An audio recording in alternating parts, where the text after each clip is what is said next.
Bonjour à tous, salut les amis, j'espère que vous allez bien. Ça me fait très plaisir de vous retrouver ici sur votre chaîne de News Gaming pour l'épisode 78 qui s'annonce assez intéressante. On va enfin basculer sur autre chose que le Summer Game Fest, que Xbox. Ça fait du bien un peu de revenir sur quelque chose entre guillemets d'un peu plus traditionnel, j'ai envie de dire. Allez, on s'installe confortablement les amis et puis on démarre tout de suite l'épisode 78 des News Gaming. Allez, c'est parti.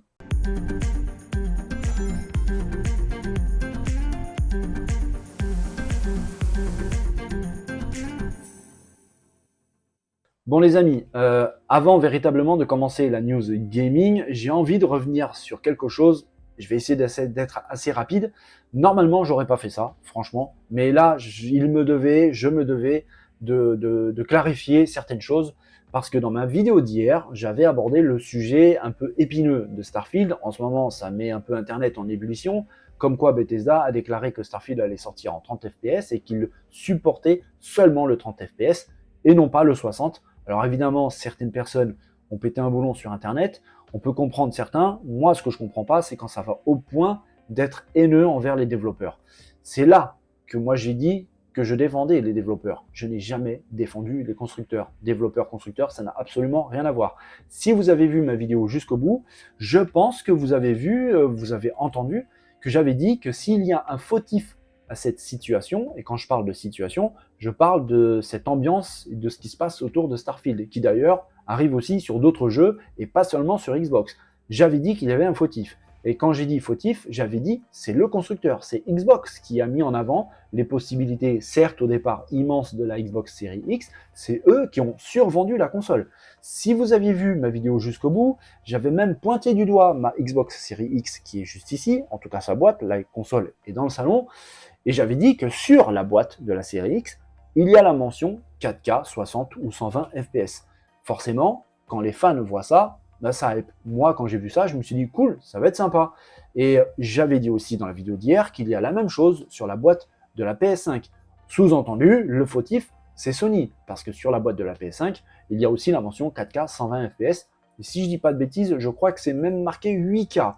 Et ça, évidemment, les fans, quand on voit une mention pareille sur la boîte d'une console nouvelle génération qui coûte 500-600 euros, on se dit oui, effectivement, elle va faire tourner les jeux 4K 60 FPS. Oui, ça c'est clair. Et j'ai jamais défendu les constructeurs. Alors, en plus de ça, ils ont vraiment pas besoin de moi. J'ai pas du tout cette prétention-là en plus. Il y a d'autres personnes qui font bien mieux ce travail que moi. J'avais aussi dit dans la vidéo d'hier que le community manager de Xbox de l'époque, qui est d'ailleurs le même qu'aujourd'hui, avait déclaré au moment du lancement des consoles Xbox Series, la X et la S, il avait déclaré sur Twitter qu'à partir de maintenant c'est au moment de la sortie des machines, que la norme, la base, serait le 4K 60 FPS et que si possible, si certains jeux le permettaient, ça serait aussi le 120 FPS. C'est pas mes paroles, c'est ses paroles à lui, au community manager. Je suis pas community manager de Microsoft, franchement pas du tout. Et je vais vous dire la vérité, j'aimerais pas, sincèrement, parce que j'avais dit dans ma vidéo d'hier que ce genre de déclaration pouvait être une lame à double tranchant. Parce que d'un côté, ça peut être vraiment bien, si c'est confirmé, ça peut hyper les joueurs, si ça se retrouve dans les jeux, ben c'est génial. Mais j'avais dit que ça pourrait aussi se retourner contre eux. Et on le vérifie maintenant, c'est le cas. Parce que malheureusement, une console, c'est pas trop évolutif. Les jeux, eux, évoluent. Les kits de développement évoluent. Les moteurs graphiques évoluent. Les moteurs graphiques deviennent de plus en plus performants, deviennent aussi de plus en plus gourmands, car ils permettent des choses que les premiers kits de développement ou moteurs graphiques ne pouvaient pas. Malheureusement, l'architecture de la console, elle est figée. Avec un PC, on peut faire évoluer un petit peu. On change la RAM, on change la carte graphique, et on est reparti pour 2-3 ans. Alors que sur une console, c'est pas comme ça que ça se passe. Les développeurs, eux, maîtrisent mieux la machine, maîtrisent mieux les kits de développement, mais n'empêche que la console est figée. On ne peut pas aller beaucoup plus loin. Et les jeux qui sortent aujourd'hui demandent beaucoup plus de ressources que les tout premiers qui sortaient sur les machines. Hier, j'avais abordé aussi un petit peu ce sujet. Je n'ai jamais défendu Microsoft, je le ferai jamais. Je n'ai jamais défendu Sony, je le ferai jamais, tout simplement parce que je suis ni un fanboy ni de l'un ni de l'autre. D'ailleurs, je suis un fanboy de rien du tout, je suis un fanboy de jeux. Ce qu'il y a derrière moi l'explique assez clairement. Donc voilà, j'avais envie de clarifier ça, les amis, pour un peu apaiser tout ça. Parce que non, vraiment, j'ai jamais défendu Xbox, j'ai même dit le contraire. Hein. J'ai dit dans la vidéo, Souvenez-vous, regardez bien, j'ai dit qu'il y avait un fautif à cette situation, je reviens dessus, et le fautif, c'est Microsoft. S'il y a la même chose un jour sur PlayStation, bah le fautif, ça sera Sony, parce que c'est Sony qui aura survendu sa PS5, comme Xbox l'a fait pour la nouvelle génération, les séries X et S. Voilà, j'espère que là c'est clair. Alors évidemment, hein, je ne suis pas en train de vous dire de regarder mes vidéos d'un bout à l'autre en notant chaque chose que j'ai dit, parce que vous avez autre chose à faire, franchement. C'est d'ailleurs pour ça que je fais le chapitrage sur les vidéos. Comme ça, vous pouvez zapper au sujet que vous voulez, mais ça se trouve en zappant, ben, vous avez zappé aussi une phrase ou un mot que j'ai dit, et si vous ne l'avez pas entendu, évidemment, la conclusion elle est un petit peu différente dans la tête, mais c'est rien du tout. Je voulais vraiment revenir dessus, juste pour clarifier ça. Je défends vraiment pas Microsoft et je défends vraiment pas Sony. Voilà les amis, ici on est gaming, on est jeux vidéo, toutes machines confondues, PC, casque de réalité virtuelle, portable ou pas, même rétro. Du coup, voilà, au moins les choses sont claires. Bon, les amis, pour cette première news, on va changer véritablement d'univers, mais aussi on va sortir un petit peu du monde des exclus Xbox. À mon sens, ça commence à faire un petit peu beaucoup, j'étais pas dans la saturation, mais j'avais envie vraiment de parler d'autre chose, des jeux multiplateformes, pourquoi pas, notamment PS5, parce que c'est vrai que ces derniers jours, l'actu était assez centrée sur la Xbox, non pas que ça me dérange, mais j'aime bien parler de tous les jeux, et véritablement changer un petit peu de plateforme, ben, ça fait pas du mal du tout. Et là, on va parler d'un jeu, les amis, des développeurs de Elden Ring. Vous savez, ce petit jeu qui a un tout petit peu cartonné. C'est vrai qu'il a eu un succès absolument colossal, et pour cause, le jeu est absolument incroyable. Encore aujourd'hui, hein, vraiment, il est vraiment incroyable. Les développeurs ne se reposent pas sur leur laurier, c'est peu de le dire. Ils se sont tout de suite mis à la tâche sur un autre projet qui était un petit peu en route hein, déjà pendant un moment. Ils avaient fait une petite pause dessus.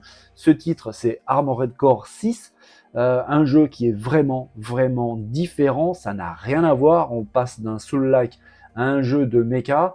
Et véritablement, malgré la différence dans le jeu, dans le gameplay, dans le style, bah, il y a quelque chose qui reste constante, bah, c'est la réalisation. C'est le souci du détail, c'est la qualité du travail des développeurs de Elden Ring. Là, avec cette Armored Core 6, on voit clairement, sincèrement, qu'ils ont mis encore une fois les petits plats dans les grands avec ce jeu qui, véritablement, à chaque fois que je regarde les images, le mot qui me vient à l'esprit, c'est gigantisme. Le gigantisme des décors, des paysages, des panoramas, le gigantisme de certains robots, le gigantisme de certaines armes, de certaines explosion, bref, le jeu semble vraiment dingue. La réalisation, d'après ce qu'on voit, hein, ça semble réellement tenir la route. Ça a l'air très très sérieux. Après, évidemment, quand on est les papas d'Elden Ring, franchement, j'aurais été étonné de voir quelque chose d'un peu moyen pour cet Armored Core. Armored Core qui, d'ailleurs, c'est une saga qui commence un petit peu à dater. Le premier était sorti en 1997. Celui-ci, le 6, et la suite, sans être vraiment la suite, car il ne reprend pas l'histoire du prédécesseur. Et pour la petite histoire, le prédécesseur, Armored Core 5, était sorti il y a déjà 11 ans. Donc oui, ils ont mis du temps un petit peu pour faire la suite. Mais franchement, quand on voit le résultat, perso, je veux bien attendre un petit moment hein, avant de voir des suites quand elles sont de cet acabit-là, de ce résultat-là. Ça semble vraiment très très bon. Le jeu va mêler un petit peu de plateforme, un petit peu d'infiltration, mais énormément d'action, énormément d'explosions. Les effets visuels semblent vraiment dingues.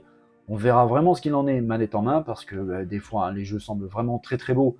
Puis une fois qu'on les a en main, finalement, on est un petit peu déçu par exemple la jouabilité, l'ergonomie, le son des fois aussi, l'animation.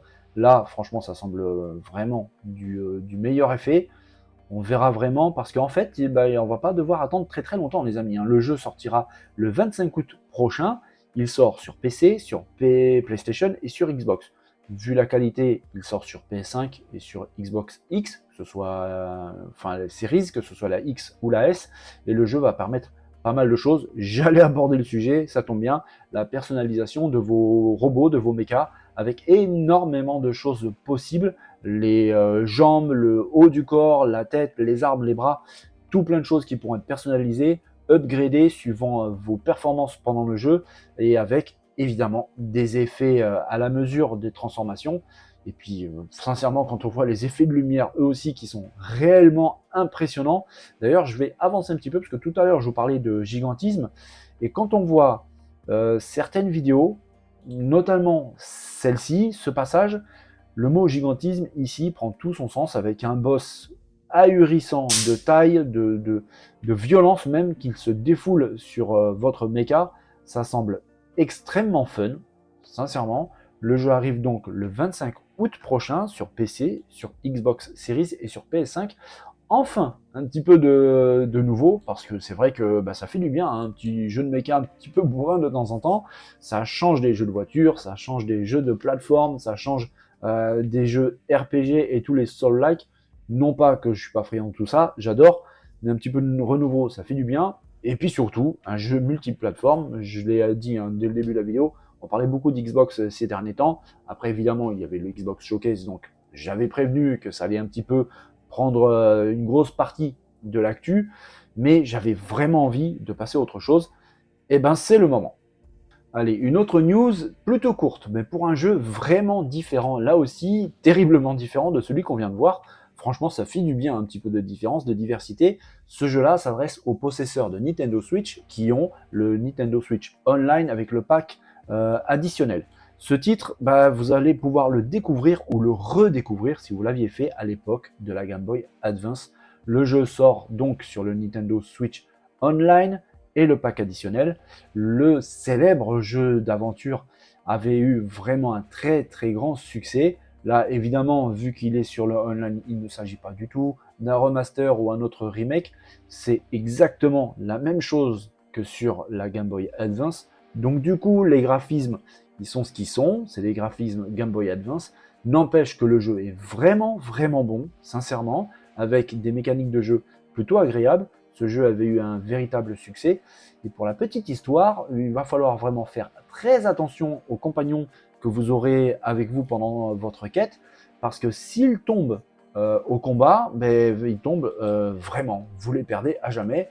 C'est un petit peu dommage après pour pouvoir continuer l'aventure, mais c'est vrai que ce Fire Emblem avait eu un énorme succès. Là, il se retrouve très bientôt sur le Nintendo Switch Online. C'est dès le 23 juin, donc dans quelques jours.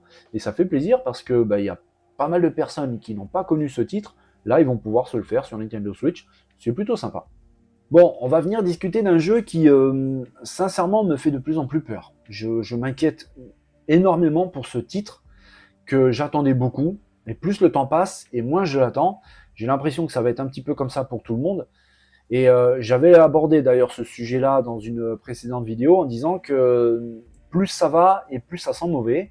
Et pourtant, c'est vraiment dommage parce que ça a l'air vraiment, vraiment bien. En plus d'un éditeur qui me tient à cœur, qui a des hits immenses dans sa bibliothèque. Je veux parler de Skull and Bones et de l'éditeur Ubisoft.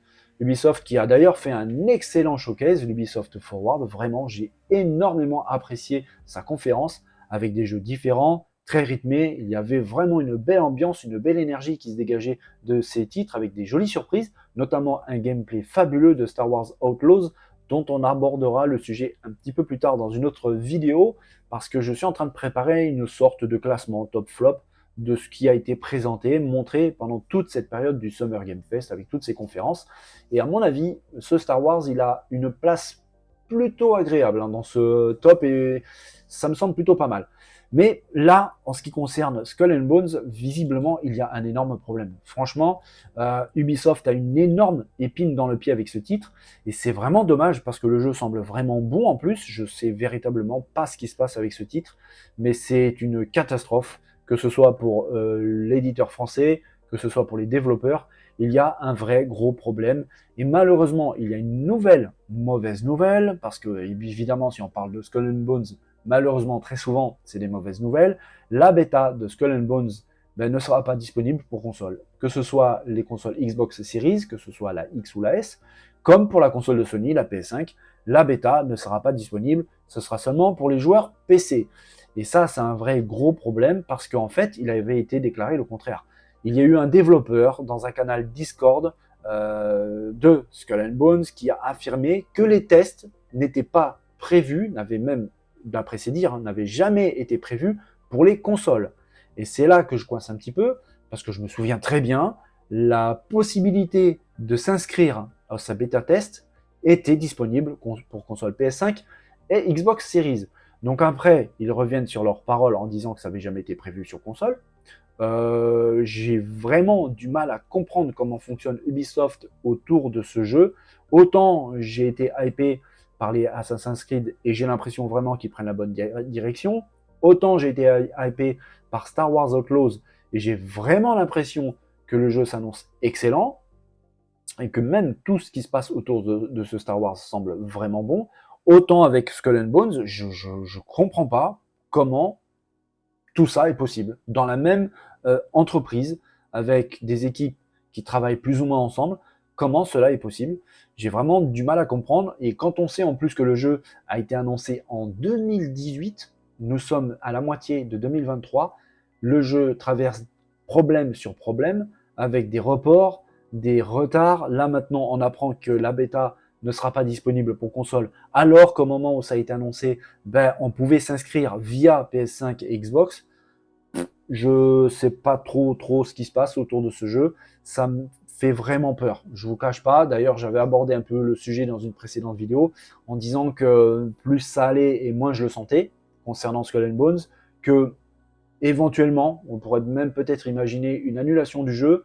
J'espère vraiment pas parce que il y a eu énormément de moyens qui ont été investis dans ce titre.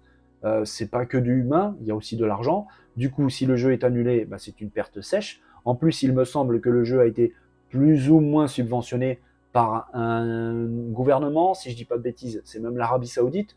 Donc vous imaginez la perte colossale, la crédibilité, le remboursement, enfin bref, c'est un vrai délire. Et puis je me mets à la place aussi des développeurs.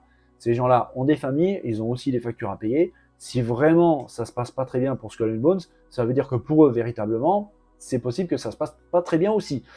Donc oui, c'est un vrai gros problème, mais il y a trop de mystères autour de ce jeu. Il y a des choses qu'on comprend pas, que moi je comprends pas. J'essaie d'avoir des infos, des news, et à chaque fois j'en ai, c'est jamais très joyeux. Là encore une autre, la bêta, ça sera pas pour console, alors que ça avait été annoncé pour console. Bon, et bien voilà, on arrive à la fin de cet épisode 78 des News Gaming. J'espère, comme d'habitude, que cette vidéo vous a plu. Moi, comme d'habitude, j'ai adoré préparer tout ça pour vous. J'espère sincèrement aussi que cette pseudo-micro-polémique concernant Starfield et surtout ma pseudo-défense des constructeurs, et donc là, en l'occurrence, Xbox est derrière nous, derrière moi, parce que ça n'a jamais existé. Et puis, j'ai pas envie en fait de revenir dessus. L'actu est tellement riche, tellement intéressante qu'il y a franchement des choses bien plus intéressantes, amusantes à discuter, à présenter, à parler. C'est beaucoup mieux comme ça. Les amis, en attendant, je vous souhaite à tous une belle et bonne journée. Profitez des vôtres, prenez soin de vous. N'oubliez pas de vous amuser, c'est super important, vraiment. Je vous dis à très bientôt, dès demain, pour une nouvelle vidéo des News Gaming. Les amis, bonne journée. Allez, bye bye.